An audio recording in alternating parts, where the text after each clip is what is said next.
नमस्कार, मैं हूं मुस्कान ओझा और आप देख रहे हैं मनी 9। आज के समय में जब भी किसी को पैसों की ज़रूरत पड़ती है, चाहे घर खरीदना हो, बिजनेस शुरू करना हो, कार लेनी हो या अचानक कोई भी बड़ा खर्च आ जाए, तो सबसे पहले दिमाग में एक ही चीज़ का ख्याल आता है और वो है लोन।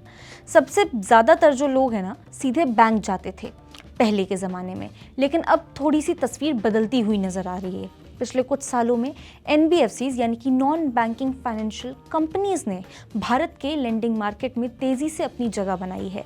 आज मोबाइल ऐप से लेकर के बड़े फाइनेंस ग्रुप्स तक हर तरफ NBFCs एग्रेसिवली लोन्स दे रही हैं। यही वजह है कि अब लोगों के सामने सबसे बड़ा सवाल होता है, लोन बैंक से लें या फिर NBFCs से। पहली नज़र में दोनों एक जैसे ही लगते हैं, लेकिन दोनों जो पैसा है आपको अच्छा खासा उधार दे देते हैं। जब भी आपको ज़रूरत पड़ती है आप अप्लाई करते हैं लोन के लिए और आपको लोन मिल जाता है। लेकिन असल में ना, इनके काम करने का जो पूरा तरीका है, जो रूल्स है, जो रेगुलेशंस हैं, जो रिस्क हैं दोनों के, उनमें बहुत ज़्यादा डिफरेंस है, जो हमें समझना बहुत ज़्यादा ज़रूरी है।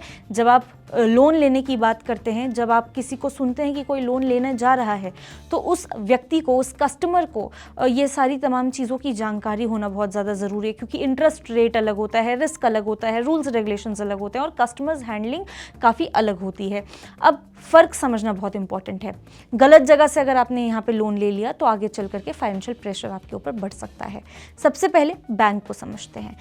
बैंक एक रेगुलेटेड फाइनेंशियल इंस्टीट्यूशन होता है जो लोगों से डिपॉजिट्स लेती है, जैसे कि सेविंग अकाउंट, करेंट अकाउंट और फिक्स्ड डिपॉजिट्स। यानी कि बैंक के पास जो पैसा होता है उसका बड़ा हिस्सा आम लोगों की जमा पूंजी से आता है, फिर वही पैसा बैंक दूसरे लोगों को लोन के तौर पे देता है। अब इसी वजह से बैंकों पर यहाँ पे RBI की निगरानी काफ़ी सख्त होती है। उन्हें कैपिटल रूल्स, लिक्विडिटी नॉर्म्स और कस्टमर प्रोटेक्शन जैसे तमाम जो रेगुलेशन फॉलो हैं वो करने पड़ते हैं। अब इसीलिए बैंकिंग सिस्टम कंपैरेटिवली ज़्यादा स्टेबल और भरोसेमंद माना जाता है। वही NBFC भी लेंडिंग बिजनेस करती है, लेकिन इनके पास बैंक जैसी पावर्स नहीं है। ये लोगों से सेविंग अकाउंट या फिर करंट अकाउंट डिपॉजिट्स नहीं ले सकती, यानी कि NBFCs के पास सस्ता डिपॉजिट बेस होता ही नहीं है। उन्हें पैसा मार्केट बोरोइंग, बॉन्ड्स, बैंक्स के जो लोन है या फिर जो इन्वेस्टर्स हैं उनके ज़रिए जुटाना पड़ता है। यही रीज़न है कि उनका कॉस्ट ऑफ फंड्स जो है वो कई बार बहुत ज़्यादा होता है, जिसका असर लोन इंटरेस्ट रेट पर भी दिखता है आपको। अब सबसे बड़ा प्रैक्टिकल जो डिफरेंस है वो ये है कि लोन अप्रूवल में, अगर आपने कभी बैंक से लोन लिया है या लेने की कोशिश करी है, या आपने कभी सुना है कि आपके फैमिली में किसी ने लोन लिया हो, तो आपको पता ही होगा कि प्रोसेस काफ़ी अच्छा खासा जो लंबा प्रोसेस है वैसा रहता है। प्रोसेस काफ़ी लंबा रहता है। इनकम प्रूफ दिखाना होता है, सैलरी स्लिप है, ITR है, बैंक स्टेटमेंट है, सिविल स्कोर है, जॉब स्टेबिलिटी है, तमाम चीज़ें हैं। हर चीज़ की गहराई से जाँच होती है।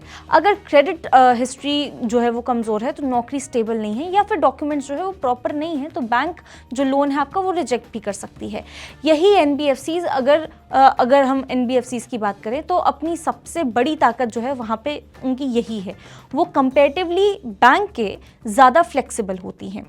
सेल्फ एम्प्लॉयड लोग, फ्रीलांसर्स, छोटे व्यापारी, फर्स्ट टाइम बोरोवर्स या फिर यहाँ तक कि जो वीक क्रेडिट प्रोफाइल वाले लोग हैं, उनको भी NBFC कई बार आसानी से लोन दे देती है, क्योंकि उनका फोकस सिर्फ ट्रेडिशनल बैंकिंग पैरामीटर्स पर नहीं होता, बल्कि वो ऑल्टरनेटिव डेटा और जो डिजिटल असेसमेंट है उनका भी इस्तेमाल करती है। और यही वजह है कि आज छोटे शहरों और यंग बोरोवर्स में NBFCs तेज़ी से पॉपुलर हो रही है। लेकिन फ्लेक्सिबिलिटी की कीमत भी होती है। आमतौर पर बैंक लोन सस्ते पड़े रहते हैं, क्योंकि बैंक के पास जो है वो लो कॉस्ट डिपॉजिट्स होते हैं, इसीलिए वो कम ब्याज दर पर लोन दे सकते हैं। दूसरी तरफ NBFCs को मार्केट से कंपैरेटिवली महंगे रेट्स पर फंड्स जुटाने पड़ते हैं, इसीलिए उनके लोन पर इंटरेस्ट रेट जो है वो थोड़ा सा ज़्यादा हो सकता है। कई बार लोग सिर्फ यहाँ पे इंस्टेंट अप्रूवल देख करके लोन ले लेते हैं, लेकिन बाद में हाई इंटरेस्ट और हिडन चार्जेस की जो वजह है उसकी वजह से EMI का जो बोझ है वो बढ़ जाता है। इसीलिए सिर्फ इंटरेस्ट रेट देख करके फैसला बिल्कुल भी मत करिए, क्योंकि अगर ऐसा आप करते हैं तो ये बहुत गलत होगा। कई बार लोन का असली खर्च जो है वो प्रोसेसिंग फ़ी, फोरक्लोजर चार्जेस, जो लेट पेमेंट पेनल्टी है और इंश्योरेंस चार्जेस है, इनमें भी छुपा होता है। कुछ NBFCs फास्ट अप्रूवल तो दे देती हैं, लेकिन टोटल रीपेमेंट अमाउंट काफ़ी ज़्यादा निकलता है। इसीलिए किसी भी लोन एग्रीमेंट को बिना पढ़े साइन करना बहुत ही ज़्यादा आपके लिए खतरनाक हो सकता है। अगर स्पीड की बात करें तो हाँ, NBFCs अक्सर जो है वो बैंक से आगे ही निकल जाती हैं। आज कई NBFCs ऐप जो हैं वो कुछ ही मिनटों में डिजिटल केवाईसी करके इंस्टेंट जो पर्सनल लोन अप्रूव है वो आपका कर देती हैं। वही बैंक प्रोसेस कंपैरेटिवली यहाँ पे उनके कंपैरेटिवली देखा जाए तो उनसे कई हद तक स्लो है, लेकिन वहाँ पे वेरिफिकेशन लेयर्स ज़्यादा होती हैं बैंक में, इसीलिए इमरजेंसी सिचुएशन में लोग अक्सर एनबीएफसीज की तरफ भागते हैं।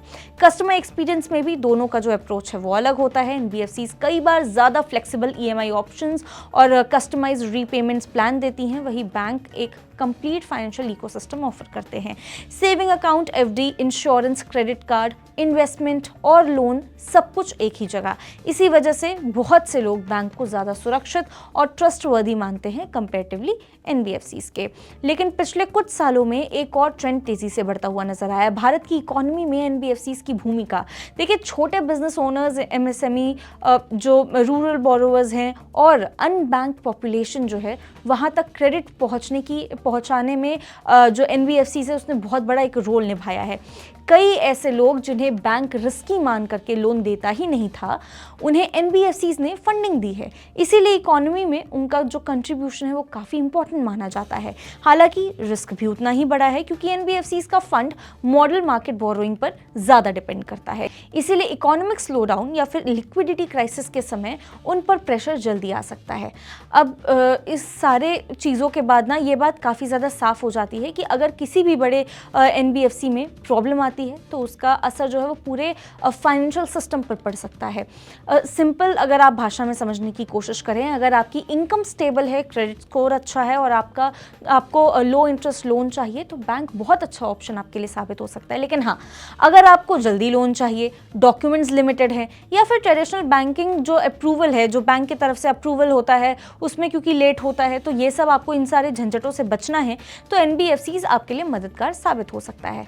तो देखिए, कुल मिलाकर के सुरक्षा और कम ब्याज का जो खेल है वो बैंक का खेल है, जबकि एनबीएफसी स्पीड और फ्लेक्सिबिलिटी का काम करता है, इस पे वो खेलता है। इसीलिए सही फैसला वही लोग ले सकते हैं जो लोन के लिए अप्लाई कर रहे हैं। और आपको पहले ये समझना पड़ेगा कि आपकी ज़रूरत क्या है। आपकी ज़रूरत आपको देखनी है, रीपेमेंट कैपेसिटी देखनी है और फाइनेंशियल डिसिप्लिन के हिसाब से सबसे जो बेहतर ऑप्शन आपको लगता है वो आपके लिए ऑप्शन बेटर रहने वाला है। आप इस बारे में क्या सोचते हैं? क्या कुछ हैं आपके थॉट्स? आप हमें कमेंट करके ज़रूर बता सकते हैं। ऐसी और खबरों के लिए आप विजिट कर सकते हैं हमारी वेबसाइट money9live.com और देख सकते हैं और सब्सक्राइब कर सकते हैं हमारा यूट्यूब चैनल Money9। मिलते हैं आपसे अगले वीडियो में, तब तक के लिए नमस्कार।